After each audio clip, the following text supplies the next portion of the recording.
राजू, काय अरे माझं गड्या सापडत नाहीये. गड्या कुठे दिसलंय? असेल तिथं, मी काय बघत बसलीये का? तू न बोलता ना ऐकता समजून घेना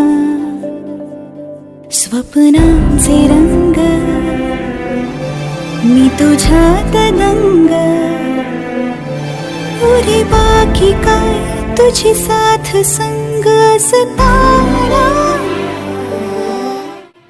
हा बोल. गेला नवरा, काय करतोस? काय नाही निवांत. तू काय करते? काय नाही बघ, निवांत बसलीये. होय. उद्या माझा बर्थडे आहे, काय गिफ्ट घेणार? काय पाहिजे तुला? अरे माझा मोबाईल खराब झालाय, मोबाईल घे. थांब ना जरा 2 महिने घेतो तुला मोबाईल.